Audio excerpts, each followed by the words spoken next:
What is going on? We're back with another WhiteBeard Newgate gameplay, and really liking this deck. I made it a lot more consistent. It's a lot more boring, but it's a lot more fun in my opinion.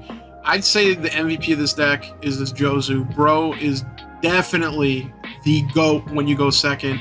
When you go first, it's usually going to be either Ace or this Garuda, believe it or not. Garuda's actually pretty good. And then after 6, you know what the 8 is looking like. You know what the 10's looking like. There's no reason not to drop the 10. Unless you really have like a crazy play where you can get an Ezo on the field and do a bunch of crazy stuff. The 10 is just like so good. It's ridiculous. And then we got 2 counters. We don't need more than 2 counters because honestly, your boy's skill is that you trash a card and get plus 4K. How many counters do you need in your life? So let's go ahead and take a look at first ever Shanks gameplay, right? Never played Shanks before. I know of him. You know, I know he exists. I know he's a new character, but I never saw him before. Now, what's interesting about this Shanks is that he has a pretty cool leader skill where it's kind of sort of like a more obvious Don Flamingo. His whole leader skill is that you trash a card, and I think you rest it on perhaps, and one of your opponent's rested characters do not become active. Just straight up, you losing a body. And right here, I actually take the Ezo, kind of overthinking this, thinking to myself like, oh, I need a 4-cost body. But I should have just taken the 8-cost because I go throughout this game and never get the 8-cost. It's not the end of the world, but had I had the 8-cost, it would have been better. I don't remember if I ended up getting him because I actually played this guy twice. We played once, and he asked for a rematch. I did it. The second time was a little bit tougher. But your boy Newgate put in work. I mean, I really like the leader. I think he's really fun. He's like the first mono red leader I ever really played with.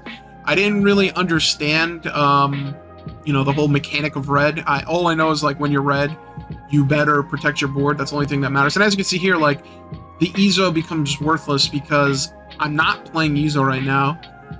For 6, I'm gonna end up playing what's his name, Diamond Jozu, and Ezo's like a reactionary card, and she can only even do damage reduction when they're arrested. So I'm not really sure why I took that. In hindsight, the Ezo is just like not that good. Like when you don't have the 8-cost Newgate in hand, it kind of is an L. But at the same time, I do have a bunch of pieces. Like I have the Jozu, which I think is more important than the Newgate, because as cool as the Newgate is, it's gonna make you more aggressive, but it doesn't protect you. The 8-cost, which is something to take into consideration, because with this leader, we end up getting the 8-cost Newgate, thankfully, because we run 4. He is that good that you should run 4. But it's a very fun deck. I like it a lot because you have so many options. I literally just played a Zebek where, unironically, I could have played my 10-cost for 6, but I was like, let me try to go for game, and I ended up swinging 11 to Zebek, and he literally used all his cards, and because I swung an 11 and used 4 Dawn, I had 6 Dawn up. So I literally cleared his entire board with 1 Ezo and then a bunch of baby swings.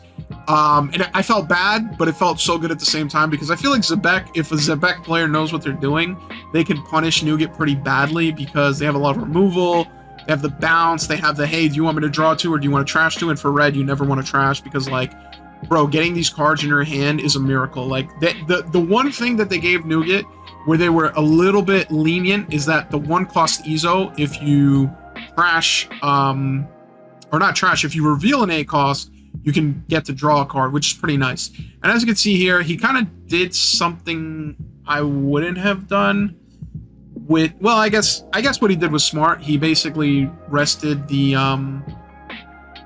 Jozu so he can't swing, but then he himself couldn't swing, which is fine, because I guess it's worth it to get those 2 bodies on the board. But what's really nice about this Newgate is, like, he ends up being, like, super annoying because he can play 2 ways. He can either just do a bunch of big swings by himself, and then as you can see here, I'm gonna be a 5K leader, but coming up next turn, I think I end up playing the 10-cost Newgate. I don't remember. And the reason why the 10-cost Newgate is so good is because it's a plus 3K for your entire turn, and that's so good because when you're playing red, like I said, you don't get cards in hand. So having a plus 3K permanent on the board for your leader makes it so that people are like, okay, I'm just going to go first characters, or now I've got to do big swings.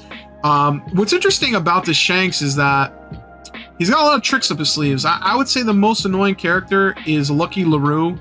Also, this Odin is really annoying. He's all about stunning you. You know, if he has Luna, he's going to stun your board. Thankfully, I think Luna can only stun 6 costs or less, so the only person he can get is Jozu, which is fine. And right here, we're going to do something that you got to do as a red deck, which is you take the hits. You don't, what am I going to do? Could I fend it off? Yeah, but why? What am I fending off? I need cards. This is how you draw cards with a red deck. You just take hits to the face. Now, I'm not going to take the 5. The 5 is crazy. I do end up getting rid of the Haruta, but the Haruta is actually goated because he's pretty much the only 4 cost you really have in the game. I mean, to be honest, it's pretty, like, repetitive, but it's kind of fun. And I wonder, the only thing I think I screwed up here, well, actually, no. I argue no. So, for context, if I had swung 10, I would have, you know, swung 10 with my Newgate, and what would have ended up happening is that he probably would have taken it maybe, and then he would have defended my double attack. So I hate that guy. That Lucky LaRue is really annoying. I'd rather him just be off the board than deal with him, so I honestly don't mind him doing that. And as you can see here, again, we're an 8k leader. Like, this is nasty work, bro. Like, and understand, we're an 8k leader, and if we have to trash 1 card, we become a 12k leader. That's pretty OP. That's pretty powerful. And I think coming up here, he does his ability, which is to rest a card to freeze one of my characters. And then I think he does 13 to 12. Not even. He does 12 to 10. I didn't even bother doing my leader ability. Looking back, I probably should have, because, like, why wouldn't I? Yeah, now that I think about it, why wouldn't I? Because I'm giving up 2 cards that I didn't have to give up. Yeah, I don't know. For whatever reason, I didn't. I think it was because I was thinking to myself, like, oh, maybe I can play Diamond Jozu to get +3 to leader again, and then play the Izo. And right here, I don't know what he's doing. He's got an astronomical amount of cards in hand. So I'm just like, I'll just swing for the 10. I don't know if he has anything that can rest, like, you know, your character or anything like that. He doesn't have any triggers left. I know Electric Luna's trigger, I think, is like rest a character. So I'm like, whatever. I'm just going to swing a 10 and see what happens. He pretty much can't overcome this. And I think, if I'm not mistaken, I end up even playing the... No, actually, no. I think, if I remember correctly, I just swing with Jozu and bro couldn't handle it. If I remember correctly. That's what I remember. But, you know, when you're playing with Newgate, it's like, it's all about quality. Like, you don't have the most cards in hand, but understand that with 1 Dawn, I have a counter, and that counter basically will allow you... That's a nasty amount of bricks. Honestly, I don't know how I feel about Law. I feel like Law is not worth it in this deck. I would not play Law. In my opinion, Law is not it. Just because of the fact that you have to bounce a character, and Shanks actually has really good, like, even the chumps, like, they have really good effects, like anti-removal, things of that nature. So I actually would keep that as opposed to doing that. And here we go again. This time the opponent chose to go first, which I'm happy about. I like going second with Newgate. I think Newgate is kind of like a pure reactionary deck. He's very I think I end up taking the 4k Izo because I already have two 8,000 bodies. And they're both 2k, so you don't need that many 2ks. And as much as it pains me, I do trash the Moby Dick to run search again because it's just worth it. But yeah, like I'm saying with Newgate, it's actually really cool because he has an unconditional 1+4 counter. Not many people have that. And at the same time, he also has, to his advantage, a couple of cards that do draw. There is the 1-cost Izo that draws. Moby Dick draws anything you want. So we can search for the Rayleigh sometimes. And as you can see here, like your red deck, you take hits, bro. You need the cards.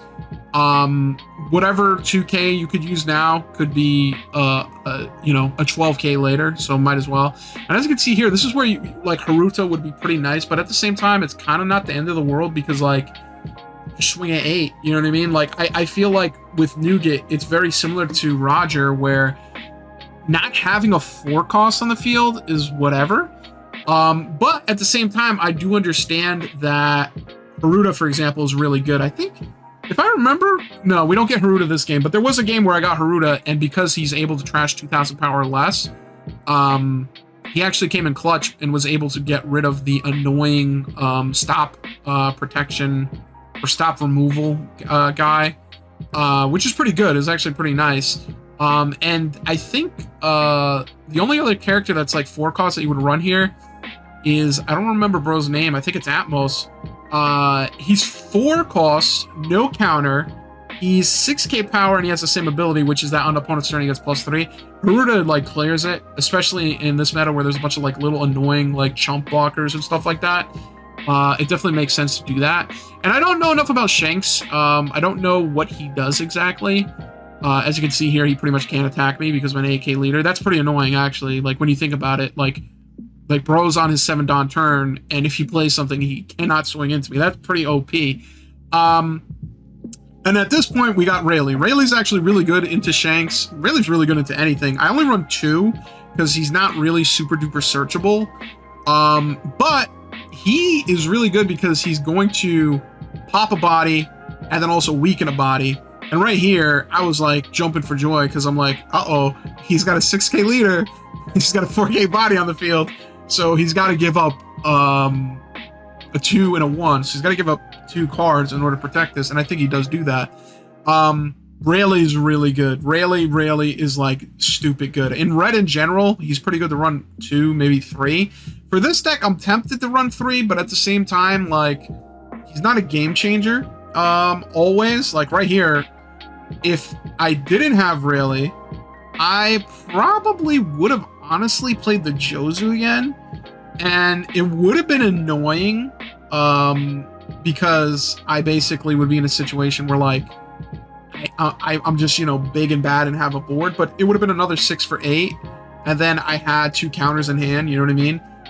It's not the end of the world, but that's another thing that's nice about Newgate is like you do have these options where if you want to, you can play the 10 cost Newgate, make yourself stronger, and just kind of like fend off hits. Or if you want to, you could play the 8 cost Newgate, which basically makes someone who's 6, you know, you reveal 2 8,000 power cards in your hand, it makes someone else 6,000 power weaker, which is you're going to be more aggressive. So you kind of can play it either way. You could be a turtle piece of garbage, or you could play it differently. And right here, again, the reason why this guy's goated, like, I have no Dawn, but I'm like, I might as well get rid of one of the counters and give my boy Jozu plus 4,000, which is exactly what I do. Like, I love this leader ability. It's so simple. I thought I was going to play Edward Newgate no matter what. I thought he was going to be kind of bad. Like, I thought he was going to be, you know, not that good. But it doesn't matter because he's the guy, bro. He's Edward Newgate. Now, in this scenario, I would have loved to have the 8 cost Newgate because I would have done -6 to the Rayleigh. After doing -6 to the Rayleigh, I probably would have swung 7 to life, and then he's kind of screwed because he has to probably stop that. And then we do an 8 to 3, which at that point, I don't think he's going to be able to stop. I don't know what I do here. I think the best thing to do is to play the Izo and a Jozu, because it will, yeah, so he's now he's 3k. And remember that the Izo has rush character, so you might as well just, you know, use the Izo anyway. She's the weakest one here anyway. Stupid good. And then we're gonna go 8 to life. Again, pretty annoying. I mean, you need 2 2Ks. And then right here, we're gonna make our leader 8k again. And during our turn and our opponent's turn, we're an 8k leader. So as you can see, this is very annoying. You know, like I'm basically getting the best of both worlds. Like, I was able to get an easy removal. I didn't have to do anything to get rid of that Rayleigh, really. And then on top of that, or that wasn't really, it was Ben Beckham, low-key. I can't really see the cards. That was either A, Rayleigh, or B, Ben Beckham. Probably Ben Beckham because he's red-haired. But it's so good because you can pick and choose. And as you can see there, I did both, where I was like, all right, I'm going to... And right here, this is just bait. I don't care about the Izo. Like, I'm just doing this so he swings on the Izo more than anybody else. But it's really cool. Like, you can basically have your cake and eat it too. We're an AK leader, and we did an easy removal, and we were able to still do what we're doing. And right here,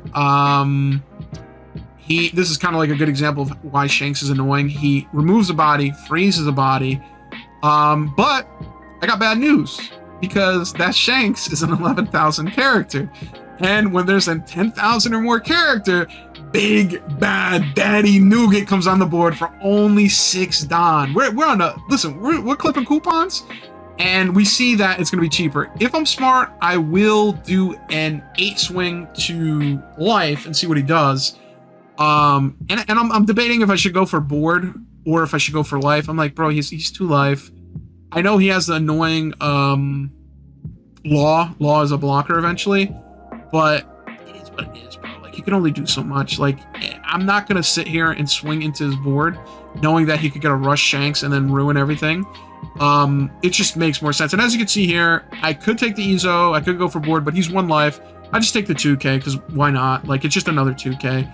Now remember, we're gonna be an 8k leader, right? We're gonna be an 8k leader. And we have a lot of options here. Now I decide to use 2 Dawn to swing for 10, I think. I could have done 11 with the Moby Dick, but I kind of just wanted to wait because next turn, this is the thing, like with this deck, it's like, it's all about progression. And what we have coming up isn't a lot, honestly. Like, we're at a good spot. You know, the opponent has no life. But we're kind of in a situation where, what will we do next turn? Like, are we going to play the 7 costs? 8,000? Probably not. Are we going to swing big? Maybe. And if I remember correctly, I think this guy ends up doing something. I don't remember what he does, but he does something to, like, kill both of my Jozu somehow. I don't know how he does it, actually. I genuinely don't know. I don't know what it is. I don't know what he does, but he has a crazy Hail Mary. If I knew this, I probably would have went for the law more. Because I didn't know he had like this, like pretty much like a gravity blade. I don't even know what it is. I have no idea what it is.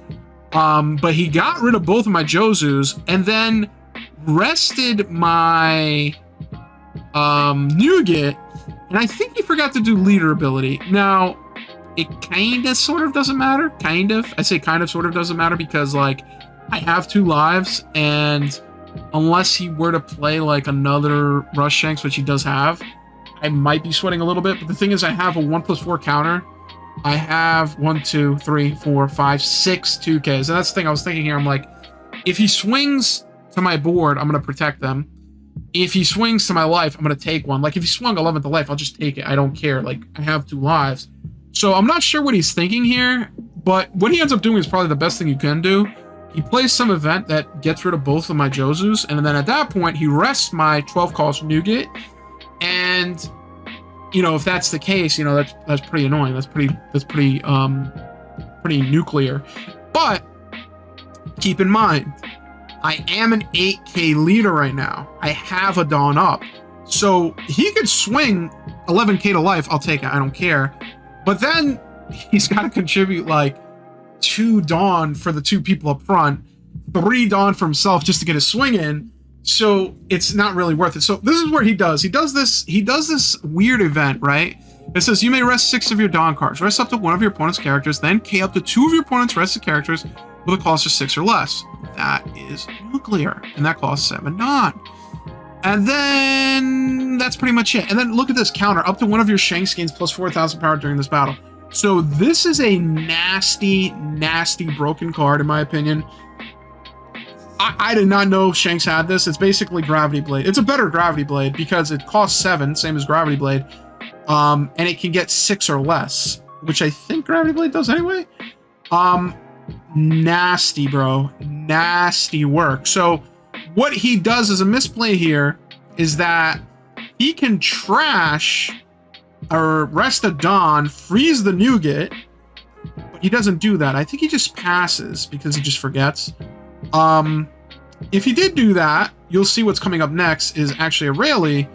And hilariously enough, we would have been okay. So as you can, he does 11 here.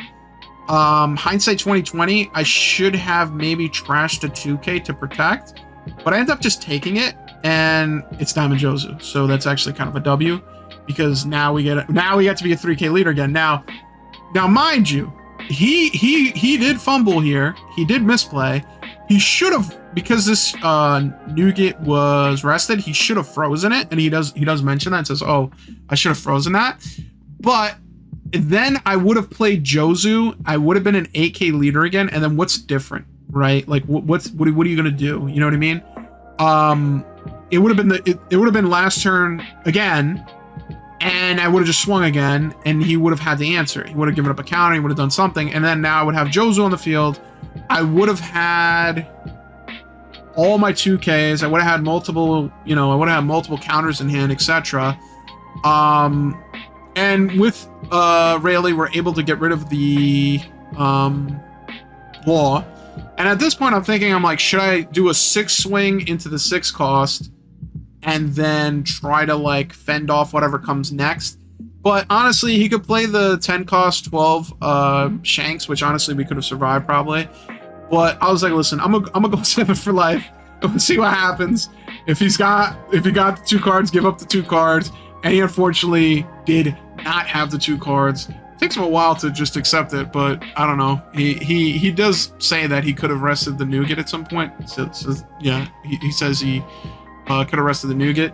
But there wasn't really much he could do, honestly, in that situation. It's just one of those things where, like, once I got the Ezo and got rid of his larger body, it was pretty tough.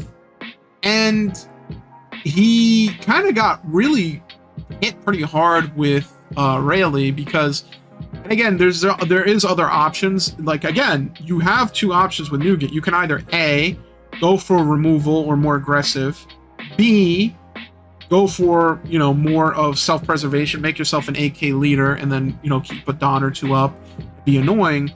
And it's just, yeah, it's so oppressive. Like, I get that Shanks can freeze one character, but as you can see here, with Newgate, you do build a board of big bodies. And honestly, he had a very good opportunity to basically go through and freeze that Newgate. And at that point in time, I would have ended up probably just playing Jozu just for self-preservation purposes. And then after that, I probably would have swung, let's think, 3 plus 8, 11K to life. He probably would have used a bunch of, like this game was done up. Like he really didn't have an answer. But had this been different, and if I didn't get that Jozu, and remember, Jozu came from life, so like, honestly, that was a gigantic W. If Jozu did not come from life, and I didn't have the Rayleigh, this would have been very different. This would have been very different. This would have been very tough because I don't run Rush in this deck. I just don't. So if he kept a blocker even, potentially what would have ended up happening is he would have, well, I don't know, because, well, yeah, he fended off a 13K swing. So what I would have ended up doing is, if I didn't have Jozu, and if I did not have Rayleigh, and let's just say worst case scenario, Rayleigh was not there, Jozu was not there, and this Newgate was frozen, at that point in time, I think, believe it or not, because he's 0 life, I would do probably, I don't know, probably like a 14K swing, probably, just to do it. And then if he was smart, he would try to defend that as much as possible. And then next turn, when I'm a 5K leader, he would just do 7s. Like, he would just do 7 with Law, 7 with the other guy, because both of those would require 2 cards. I could stop them, and I probably would have to stop them. But then if he plays the... Well, he shouldn't really play the... Well, I don't know. Well, yeah. I would have been cooked low-key, because then he would have done an 11 swing, and I probably would have taken it. Well, I guess he... Listen. There's a lot of realities. There's a lot of possibilities. This reality we live in, that didn't happen. I'm literally right now trying to I'm trying to shoot bail for this guy and try to figure out a universe where he wins. In no world does this punk Shanks ever even come close to getting rid of Newgate. If it had not been for the mysterious disease, the same disease that affected Itachi Uchiha that Newgate had, he would have literally flipped over Marineford, including Shanks, and taken over the world. So now that I think about it, Newgate can never lose.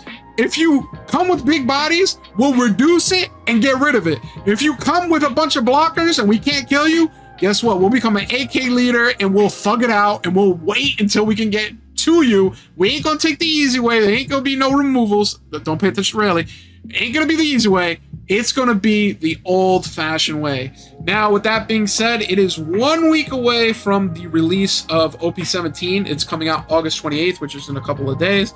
As you can see, I'm having fun with Newgate. Hopefully, you two will have fun.